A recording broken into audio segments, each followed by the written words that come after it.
네, 코로나19 통합 뉴스룸 정오 뉴스입니다. 북한이 통일전선부 대변인 담화를 통해서 대북전단 살포와 그에 대한 우리 정부의 대응을 비난하면서 남북관계 단절도 불사하겠다는 의지를 피력했습니다. 그 첫 번째 조치로 남북 공동연락사무소 폐쇄를 언급했습니다. 이효용 기자의 보도입니다.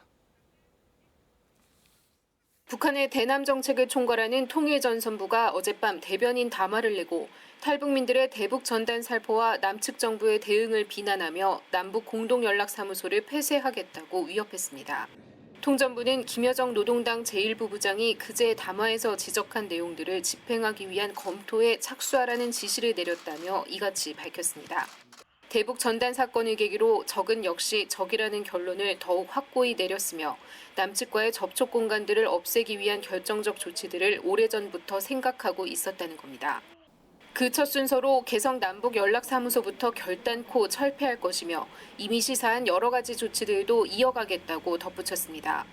앞서 김여정 노동당 제1부부장은 그제 담화를 통해 탈북민 단체의 전단 살포를 맹비난하며 개성공단 완전 철거와 연락사무소 폐쇄, 군사합의 파기 등을 언급한 바 있습니다.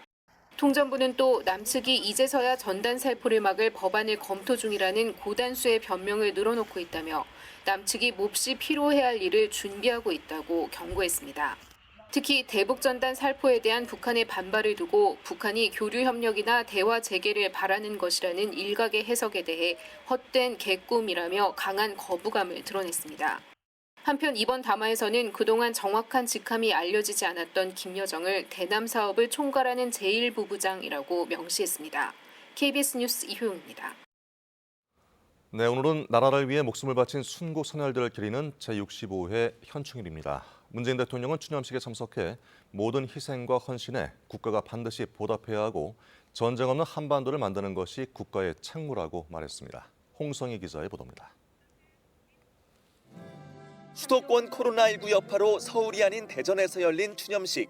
문 대통령은 나라를 위해 몸을 바치는 것은 군인의 본분이라는 안중근 의사가 남긴 마지막 글귀를 인용하며 추념사를 시작했습니다. 안중근 의사가 마지막으로 남긴 글씨는 유국 헌신, 군인 본분이었습니다. 광복군을 거쳐 지금의 우리 군까지 이어지고 있는 군인 정신의 사표입니다. 특히 전쟁 중 부상병을 돌본 간호장교들을 보이지 않는 영웅이라 칭하며 임관 직후 대구로 향했던 간호장교들을 언급했습니다. 75명의 신임 간호장교들은 모두 맡은 임무를 당당히 완수하며 국민들에게 커다란 용기와 자부심을 주었습니다. 6.25 전쟁은 과거가 아니라 우리 삶에 닿아있는 살아있는 역사다. 평화는 국민이 마땅히 누려야 할 권리라고 강조했습니다. 두 번 다시 전쟁이 없는 평화의 한반도를 만드는 것은 국민이 부여한 국가의 책무입니다. 또 독립과 호국이 대한민국의 뿌리이고 나라를 지켜낸 긍지가 민주주의로 부활한 것이라며 모든 희생과 헌신에 국가가 보답해야 한다고 말했습니다. 어훈이야말로 국가의 가장 기본적인 책무일 뿐 아니라 국가를 위해 생명까지 바칠 수 있는 애국심의 원천이기 때문입니다. 이를 위해 유공자 유가족에 대한 생활조정수당과 참전 명예수당을 지속적으로 인상하고 의료 지원도 강화하겠다고 약속했습니다. 또 현충원 안장 능력을 내년 44만 개까지 확충하고 참전 용사에 대한 훈장 증서 전달을 위해 노력하겠다고 밝혔습니다. 오늘 추념식에는 6.25 참전 용사를 비롯해 코로나19 순직 공무원과 연평도 천안함 유가족 등 300여 명이 참석했습니다. KBS 뉴스 홍성입니다.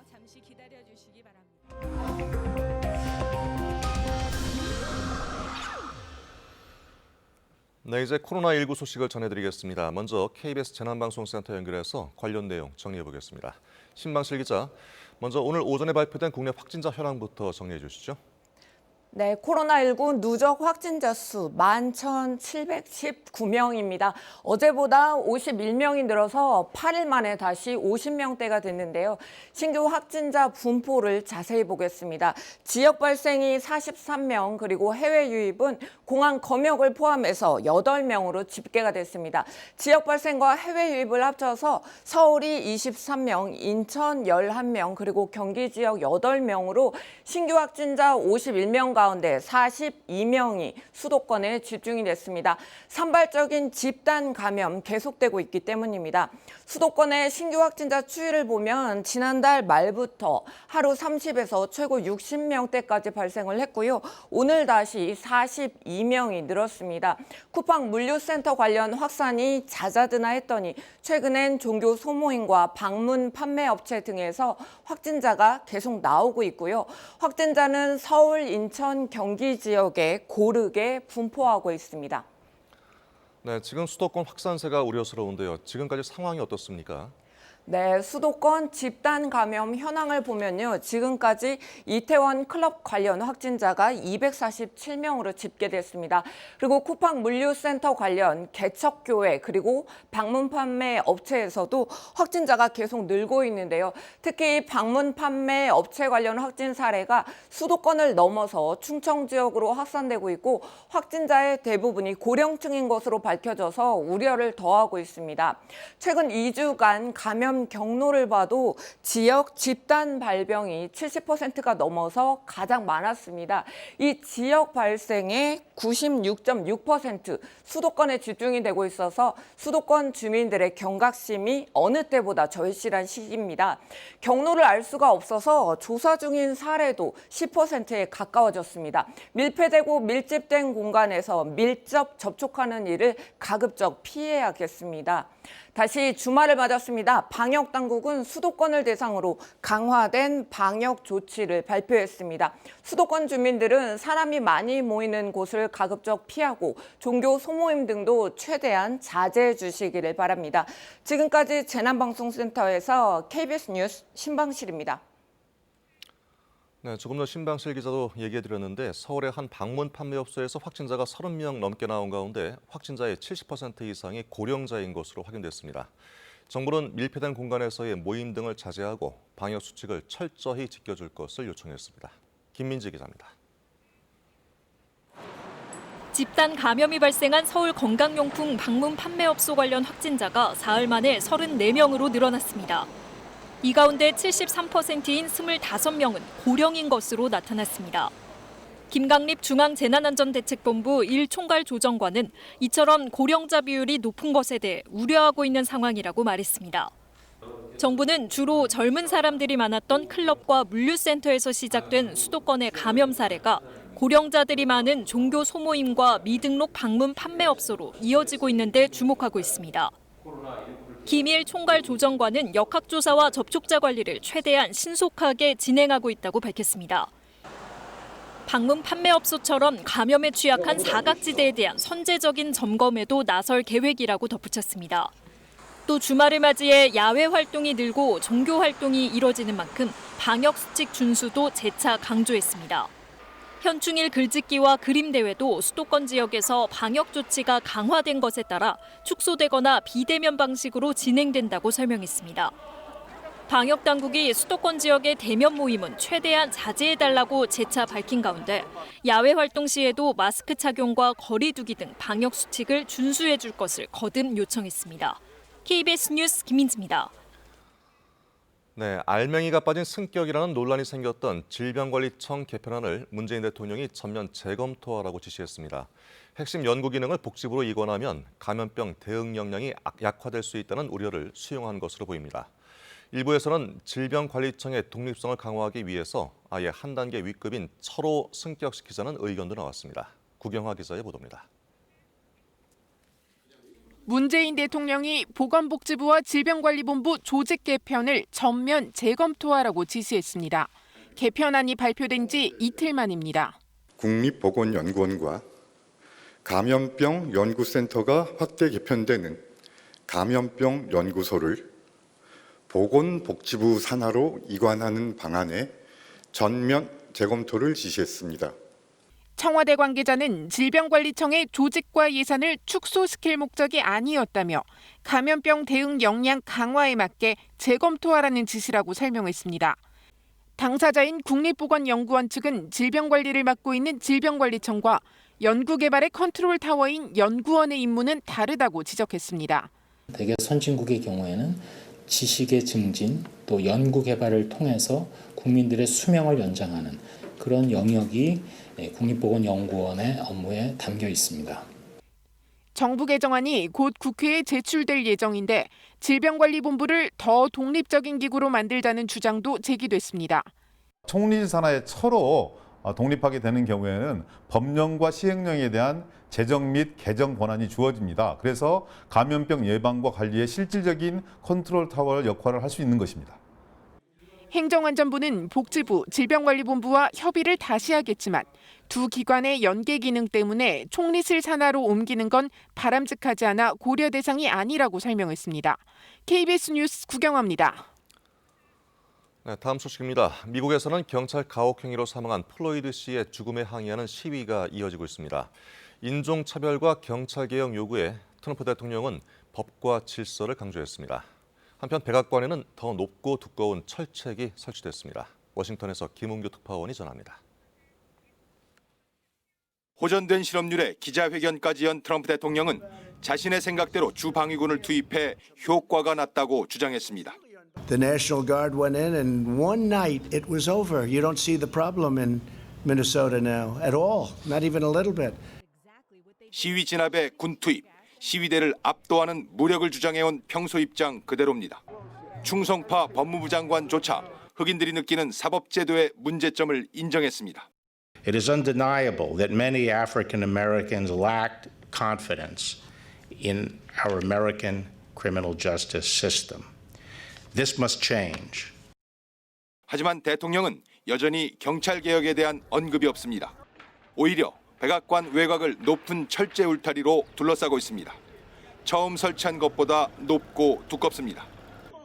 대통령이 시위대의 폭력성을 부각하며 변화를 요구하는 목소리에 답이 없는 사이 경찰의 과도한 법 집행 모습은 미 시위 현장 곳곳에서 목격되고 있습니다. 특히 플로이드 씨를 사망에 이르게 한 목 누르기 방식의 진압 방식은 여전했습니다. 언제 또다시 불상사가 일어날지 모르는 아슬아슬한 상황이 이어지고 있습니다. 의회에선 경찰의 과도한 공권력 사용에 빌미가 되고 있는 경찰관 면책 조항 등을 바꾸는 등의 법안이 발의될 예정입니다. 하지만 상원을 장악한 집권 공화당은 여기에 떨떠름한 분위기입니다. 의회를 통과해도 대통령이 허용할지 미지수입니다. 미국은 특별한 경우를 빼고 경찰관들의 과도한 공권력 사용에 대체로 관대한 편입니다. 오히려 법 집행관들에 대한 존중의 문화가 강합니다. 경찰 개혁이 어려운 이유입니다. 워싱턴에서 KBS 뉴스 김은규입니다. 네, 흑인 사망 사건에 항의하는 시위가 미국 전역을 뒤흔들고 있는 가운데 멕시코에서도 경찰의 가혹 행위로 체포된 시민이 숨지는 사건이 발생해 이에 항의하는 시위가 벌어지고 있습니다. 유족의 말에 따르면 마스크를 착용하지 않았다고 체포돼 경찰서로 끌려간 한 남성이 다음 날 주검이 되어 가족에게 돌아왔다고 합니다. 로스앤젤레스 최동혁 특파원의 보도입니다. 성난 시위대가 경찰차를 부수고 불태웁니다. 관공서 문도 부수고 주청사 앞에서 격렬한 시위를 벌입니다. 바로 이 영상 때문입니다. 멕시코 경찰이 한 30대 남성을 거칠게 제압한 뒤 경찰차로 태워갑니다. No está haciendo nada. No está haciendo nada. 지난달 4일 멕시코 할리스코주 과달라하라 인근에서 경찰에 붙잡혀간 사람은 건설 노동자 조바니 로페스 씨. 하지만 로페스는 이튿날 싸늘한 죽음이 되어 가족 품으로 돌아갔습니다. 사인은 구타로 인한 외상성 뇌 손상이었습니다. 최근 유족이 공개한 영상을 통해 그의 죽음이 알려졌고 시민들은 멕시코판 플로이드 사망 사건이라며 분노했습니다. 온라인에선 고작 마스크를 안 썼다고 경찰에 맞아 죽었다는 분노가 거세게 일었고 격렬한 거리 시위로 이어졌습니다. 하지만 아직도 책임을 지고 징계를 받거나 기소된 사람은 아무도 없습니다. 경찰과 지역시장이 유족에게 돈을 줄 테니 영상을 공개하지 말라고 회유한 사실도 드러났습니다. esa circunstancia el Ministerio Público en su oportunidad tomará una decisión que traería consecuencias hacia un lado o hacia el otro. 논란이 커지자 할리스코주 검찰은 로페스의 죽음과 관련해 경찰관들을 조사하고 있다고 밝혔지만 시민들의 분노는 오히려 커지고 있습니다. 로스앤젤레스에서 KBS 뉴스 최동혁입니다. 네, 이른바 서울역 묻지마 폭행 사건 피의자에 대한 구속영장이 기각됐지요. 법원은 경찰의 긴급 체포가 위법이란 이유를 밝히면서 피의자의 주거 보호 등을 언급했는데 기각 결정 소식을 들은 피해자는 큰 충격을 받았습니다. 이유민 기자입니다. 30대 여성의 광대뼈를 함몰시킨 서울역 폭행 사건 피의자 이모 씨. 법원은 국토교통부 소속 철도경찰대가 신청한 이 씨에 대한 구속영장을 기각했습니다. 이례적으로 1,200자가 넘는 긴 기각 사유를 설명했는데 핵심은 긴급 체포가 위법이란 겁니다. 경찰이 이미 주거지와 휴대전화 번호까지 파악했고 자고 있던 피의자는 도주나 증거인멸을 할 상황이 아니었다고 판단했습니다. 현행범이나 긴급 체포 요건에 해당하지도 않아 영장 없이 체포를 할 필요가 없었다는 겁니다. 긴급성이라 하면은 피의자를 갖다가 우연히 발견했다든지 하는 경우와 같이 지금 체포하지 않으면 다시 소재를 파악할 수 없다든지. 법원은 한 사람의 집은 그의 성체라며 범죄 혐의자라 할지라도 주거의 평온을 보호받는데 예외를 둘 수 없다라는 설명도 덧붙였습니다. 피해자는 영장 기각 소식에 큰 충격을 받았습니다. 성체라는 아름다운 말과 주거의 안정이라는 안락한 단어가 가해자를 위해서 이렇게 예쁘게 사용될 줄은 몰랐네요. 어이가 없습니다. 그러면서 범행 발생 일주일 만에 그것도 언론 보도가 나온 뒤에야 용의자를 잡은 경찰이 체포 과정에서도 실수를 했다며 불만을 터뜨렸습니다. 신체적으로나 정신적으로 너무 충격이 커서 눈물만 나고 어이없는 실수로 놓친 점은 상식적으로 이해가 불가능하고요. 철도경찰대는 법원의 기각 사유를 검토한 뒤 영장 재신청을 하겠다고 밝혔습니다. 한편 동작경찰서는 KBS가 보도한 피의자 이 씨의 추가 폭행 사건에 대해 수사에 착수했습니다. KBS 뉴스 이유민입니다. 네, 현직 부장검사가 길 가던 여성을 강제추행한 혐의로 현장에서 체포돼 파장이 커지고 있습니다. 피해 여성에 대한 성추행 장면부터 체포되는 모습까지 모두 CCTV에 잡혔는데요. 부산지검은 해당 부장검사를 업무에서 배제했다고 밝혔습니다. 김아르네 기자의 보도입니다. 술에 취한 남성이 비틀거리며 횡단보도 앞에 서 있습니다.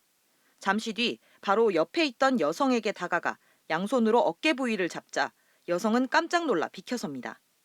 이후 남성은 이 여성을 따라 600m가량을 쫓아갔습니다. 여성이 음식점으로 몸을 피했지만 남성은 가게 안까지 따라 들어왔고 결국 112 신고를 받은 경찰이 현장에 출동했습니다. 시민 목격자가 경찰관에게 현장을 설명하는 사이 유유히 빠져나가는 남성. 그러나 경찰에 의해 다시 붙들려와 결국 현행범으로 체포됐습니다.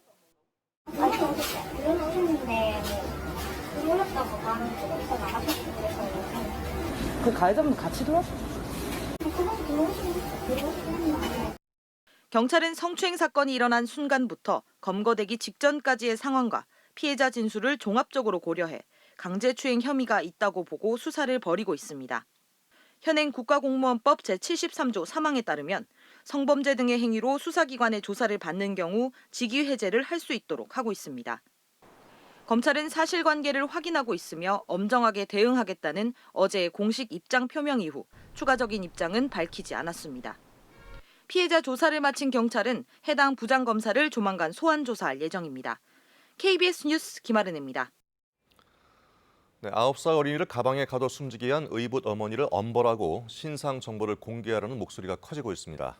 숨진 아이가 다녔던 초등학교에서는 추모 공간이 마련돼 교사와 학부모들의 발길이 이어지고 있습니다. 최선중 기자입니다. 초등학교에 임시 분향소가 마련됐습니다. 의붓 어머니의 강요로 7시간 넘게 가방에 갇혀있다 목숨을 잃은 9살 A군이 다녔던 학교입니다. 교사들은 미안하다는 쪽지를 전하며 안타까운 죽음을 애도했습니다. 굉장히 힘들게 저체 상황을 갔습니다. 그래서 그냥 보내기야 저희들이 마음이 너무 무거웠습니다. A군을 학대한 끝에 질식사시킨 의붓 어머니를 엄벌에 처하고 누구인지 개인정보도 공개해야 한다는 요구가 거셉니다.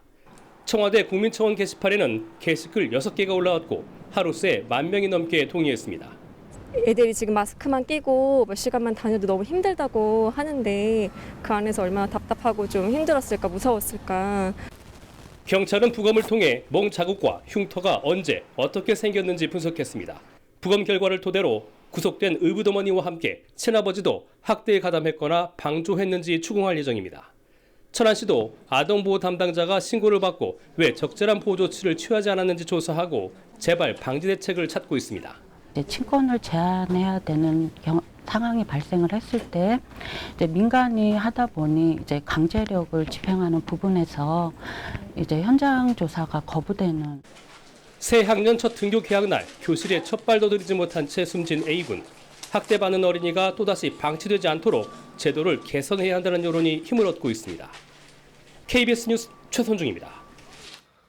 네, 21대 국회가 법정 시한에 맞춰 어제 문을 열었습니다. 첫 본회의를 열고 국회의장단을 선출했는데 미래통합당은 합의가 되지 않은 개원이라고 항의하면서 의장 투표 직전에 모두 퇴장했습니다. 21대 국회 시작부터 삐걱대는 모양새입니다. 조태현 기자의 보도입니다. 21대 국회 첫 본회의, 일단 시작은 여야 모든 정당이 함께였습니다. 하지만 미래통합당 의원들 곧 퇴장합니다. 원구성 합의도 안 됐는데 일방적으로 개원하는 건 수용할 수 없다 항의 발언만 했습니다. 의석 177석이니까 무엇이든지 다 할 수 있다는 그런 생각으로 밀어붙인다면 21대 국회는 출발부터 순항할 수가 없고 21대 첫 본회의 안건인 국회의장단 선출은 거부했습니다. 결국 통합당만 불참한 가운데 21대 국회 전반기 의장에 민주당 박병석 의원, 여당목 부의장에 김상희 의원이 선출됐습니다. 개원 첫 본회의에 제1야당이 불참한 건 53년 만입니다. 다음 과제는 국회 상임위원장을 배분하는 원구성 협상. 법안이 본회의로 가는 길목격인 법사위를 서로 갖겠다며 여야가 평행선을 달리고 있습니다. 박병석 신임의장이 곧바로 여야 원내대표를 불러 모았지만 입장 차이만 재확인했습니다. 결국 박 의장은 여야 모두 양보하라며 압박했습니다. 빠른 시일 내에 합의에 이르지 못하면 의장이 결단하는 것입니다. 국회법상 의장에게 있는 상임위원 선임 권한을 행사할 수도 있다는 뜻으로 해석됩니다. 여야는 내일 박 의장 주재로 다시 만나 원구성 문제를 논의할 예정입니다. 원구성 법정 시한은 오는 8일, 6월 내 3차 추경안을 처리하려면 이달 중순까지는 원구성을 마쳐야 합니다. KBS 뉴스 조태현입니다. 지난달 중국인 8명이 보트를 타고 충남 태안 해안을 통해 미립국하면서 해안 경계에 큰 문제가 있는 것으로 드러났습니다. KBS는 태안에서 처음 보트가 발견된 이후 수상한 보트가 또 있었다는 단독 보도를 통해서 미립국 사례가 더 있었을 것이라고 전한 바 있는데요. 취재 내용이 사실로 확인됐습니다. 이연경 기자의 보도입니다. 보트가 처음 발견된 태안 해안가. 6인승 레저보트를 타고 중국인 8명이 몰래 입국했습니다. 흰 보트가 처음 발견된 해변에서 불과 600m 떨어진 곳에서 수상한 검은 보트가 한 달쯤 일찍 발견됐습니다. 목포 지역에서 건거하는 과정에 미립국자 2명을 탐문수사 과정에 2명을 건거하면서 확인되면서 시작되었습니다. 중국인들의 미립국 목적은 불법 취업. 검거된 이들은 중국에서 모집책에게 1인당 260만 원씩 송금했고 모집책이 구해준 보트를 타고 4월 19일 태안으로 들어왔다고 진술했습니다. KBS는 지난달 25일과 27일 검은 보트를 발견한 마을 주민의 증언을 토대로 미립국이 조직적으로 이루어진 게 아니냐는 의혹을 잇따라 보도했습니다. 추가 보도를 통해 보트에 달린 중국제 선회기는 국내에서 팔지 않는 제품이고 철제 연료통도 지난달 23일 발견된 보트에 있던 것과 같은 제품인 점을 확인해 보도했습니다. 그러나 해경은 미립국이 아닌 절도 쪽으로 수사 방향을 잡았습니다. CCTV에 찍힌 남성 2명이 해변 고무보트에 기름을 넣고 다시 육지로 돌아간 점 등을 들어 이들을 양식장 절도 용의자로 추정했습니다. 조난이 아닌 대공용의점 미립국 가능성이 없는 것으로 확인을 했는데 해경은 그동안 KBS의 보도 내용을 부인하다 이틀 전 태안에서 3번째 보트가 발견되자 어제 보도 내용이 사실임을 확인했습니다. 해경은 태안해양경찰서장을 직위 해제하고 중부지방해경청장에게 경고 조치를 내렸습니다. KBS 뉴스 이연경입니다. 네, 보트가 서해를 건너 우리 해안에 닿기까지 군 경계망도 재기능을 하지 못했습니다. 군은 해안 감시 장비에 보트가 여러 번 포착됐음에도 이를 놓쳤다고 인정했습니다. 불과 1년 전에 강원도 삼척항에서 목선을 탄 북한 주민들이 발견됐을 때도 군이 경계 실패를 인정하고 재발 방지를 약속했지만 같은 일이 이번엔 서해에서 발생한 것입니다. 윤보미 기자입니다. 지난달 21일 오전 충남 태안에 들어온 모터보트. 우리 군의 해안 감시 장비에 모두 13차례 포착됐습니다. 레이더에 6번, 복합 감시 카메라에 4번, 열상 관측 장비인 TOD에 3번 나타났지만 모두 중국에서 출발한 보트인 걸 인식하지 못했습니다. 작은 레저용 보트는 위치 발신 장치인 V패스가 없어서 감시 장비를 통해 육안으로 일일이 확인할 수밖에 없는데 이를 놓쳤다는 게 군의 설명입니다. 당시 군의 감시 장비엔 해당 보트와 비슷한 크기의 배가 10여 척 더 포착된 것으로 알려졌습니다. 앞서 4월 19일 같은 장소인 태안에 들어온 고무보트 역시 레이더에 3차례 잡혔지만 군이 감시 대상으로 인식하지 못한 건 마찬가지였습니다. 감시 카메라는 영상 저장 기간이 지나서 확인을 못했고 TOD는 배가 들어온 시점에 하필 녹화 기능이 고장났다는 게 군의 해명입니다. 지난해 6월 강원도 삼척항에서 북한 목선이 발견돼 논란이 일자 군과 정부는 합동 발표까지 하면서 재발 방지를 약속했습니다. 우리 군은 다시는 이와 같은 일이 재발되지 않도록 경계작전 시스템을 전반적으로 보완하겠습니다. 해안 경계에 문제가 있었다. 현장 지휘 책임자를 엄중 조치하겠다. 또 감시 장비 운영을 최적화하겠다. 운용 요원의 전문성을 키우겠다. 이번에 내놓은 대책인데 1년 전과 똑같습니다. 경계에 실패할 때마다 내놓는 대책들이 제대로 안 지켜지는 것인지 아니면 근본적으로 해상의 작은 배들까지 모두 감시할 역량이 안 되는 것인지 이번에도 군의 해명과 대책은 명확하지 않습니다. KBS 뉴스 윤봄입니다. 현충일이 오늘은 서쪽 지방을 중심으로 한여름 더위가 이어지겠습니다. 서늘한 동풍이 태백산맥을 넘어 데워지기 때문에 서쪽 지방은 더 더워져 서울과 광주가 31도, 세종은 32도까지 오르겠습니다. 반대로 대구는 28도로 어제보다 7도 정도 낮겠고요. 동해안은 서쪽에 비해 10도 정도나 낮겠습니다. 오늘 오후부터 밤 사이에는 내륙 지방 곳곳에 소나기가 내릴 것으로 예상됩니다. 예상되는 소나기의 양은 경기 남부와 강원 영서 남부 지역에 5mm 안팎, 충청과 전라도 동부 내륙, 경상도 서부 내륙 지역에 10에서 40mm 정도입니다. 소나기가 쏟아지는 동안에는 천둥, 번개도 치겠습니다. 오늘 미세먼지 농도는 충남과 전북은 하루 종일 나쁨 상태를 보이겠고 그 밖의 지방은 보통 수준을 유지하겠습니다. 오늘 아침에 서해안과 남해안, 제주도에는 안개가 짙게 꼈습니다. 바다 안개가 밀려들면서 내일 아침에도 해안가와 제주도에 영향을 주겠습니다. 오늘은 전국이 대체로 맑은 가운데 자외선 지수가 매우 높겠고요. 오후 시간이 되면 오존 농도도 짙어지겠습니다. 낮 기온은 서쪽 지방은 30도 안팎까지 오르는 반면에 동해안은 20도 안팎에 머물겠습니다. 바다 물결은 모든 해상에서 0.5에서 2m 정도로 일겠습니다. 다음 주 중반에 장마가 시작될 전망입니다. 날씨 전해드렸습니다. 네, 코로나19 통합 뉴스룸 다음 뉴스는 2시에 전해드리겠습니다. 고맙습니다.